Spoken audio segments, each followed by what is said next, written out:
Unlock the untold story of survival, sacrifice, and sustenance in the chaos of war through food and agriculture industries. Hello everyone, and welcome to our channel.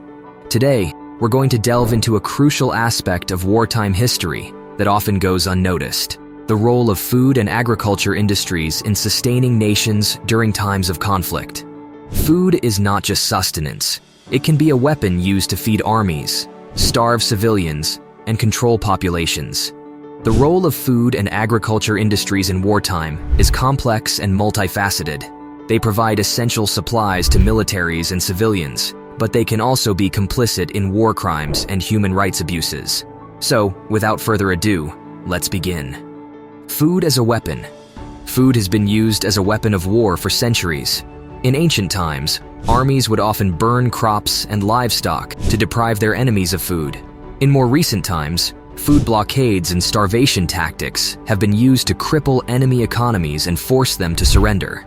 During World War II, the German army imposed a blockade on Britain that nearly starved the country into submission. The British government responded by rationing food and launching a propaganda campaign to encourage people to eat less. In the late 1990s, the Serbian military systematically destroyed food production facilities in Kosovo in an attempt to drive out the Albanian population. The blockade caused widespread hunger and malnutrition and is estimated to have killed thousands of people. Food can also be used to control populations. For example, during the Cold War, the Soviet Union exported large quantities of grain to Eastern European countries. This gave the Soviet Union significant leverage over these countries, as it could cut off food supplies at any time. The role of food and agriculture industries. Food and agriculture industries play a vital role in supporting militaries and civilians alike during wartime. They provide food, fuel, and other essential supplies to armies. They also help to keep civilian populations fed, even when food is scarce. In the United States, for example, the government works closely with the food and agriculture industries to ensure that the military has a reliable supply of food. The government also provides subsidies to farmers to help them produce enough food to feed the country during wartime. In addition to supporting militaries and civilians, food and agriculture industries can also be complicit in war crimes and human rights abuses. For example, companies that produce herbicides and pesticides have been accused of selling their products to governments that use them to destroy crops and livestock in enemy territory. Food and agriculture companies have also been accused of using forced labor in their operations. For example, during World War II, the German army forced millions of people to work on farms and in food processing plants. Case studies.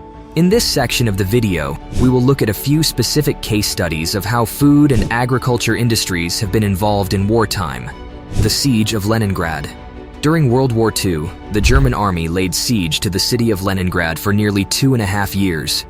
During that time, the city's population was cut off from food supplies. As a result, over 1 million people died of starvation. The Cambodian genocide. In the 1970s, the Khmer Rouge regime in Cambodia killed an estimated 2 million people in a brutal genocide. The Khmer Rouge also destroyed much of the country's food production capacity. As a result, millions of people were left to starve. The Darfur conflict. The Darfur conflict in Sudan began in 2003. Since then, hundreds of thousands of people have been killed, and millions have been displaced.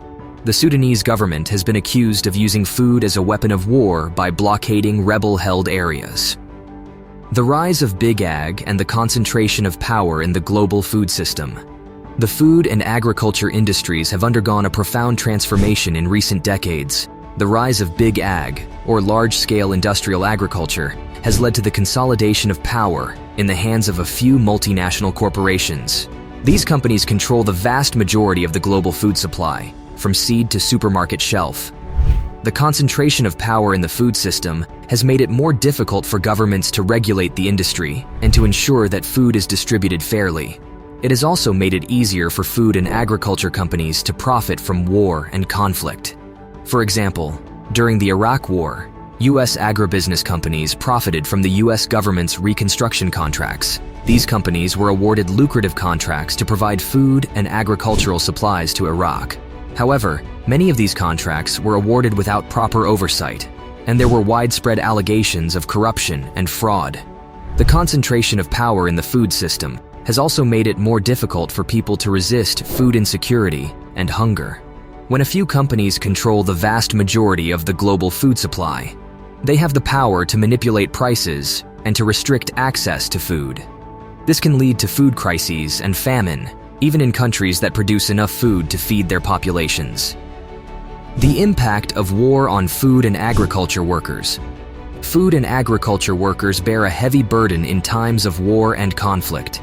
They often face displacement from their homes, loss of land and livestock, and the threat of violence and intimidation. These challenges disrupt their ability to produce food, leading to food shortages and malnutrition.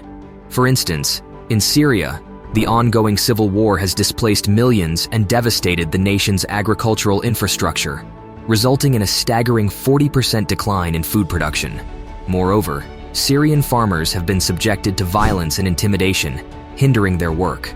This impact on food and agriculture workers reverberates throughout the entire food system.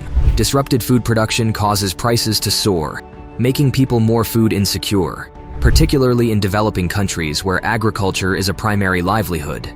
The international community holds the responsibility to protect these workers during wartime. This involves delivering humanitarian aid such as food, shelter, and medical care, and striving to end violence and intimidation against them. Consider the effects of the conflict in Ukraine, where millions of farmers have been displaced, vital agricultural infrastructure destroyed, fuel prices increased, access to agricultural inputs reduced, and farmers have become targets of attacks. Consequently, food production in Ukraine has plummeted by over 20%, substantially affecting global food prices as Ukraine is a major agricultural exporter. The international community is actively working to support food and agriculture workers in Ukraine and other war-torn regions. Yet, further efforts are needed to safeguard these individuals and ensure they have the necessary resources to produce food.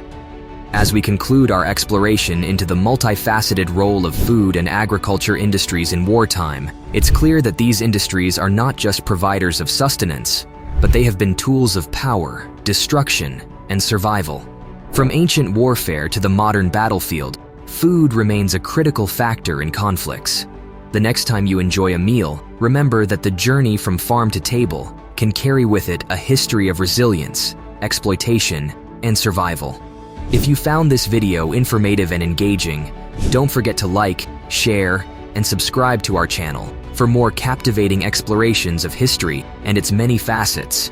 Thanks for watching, and we will see you in our next video.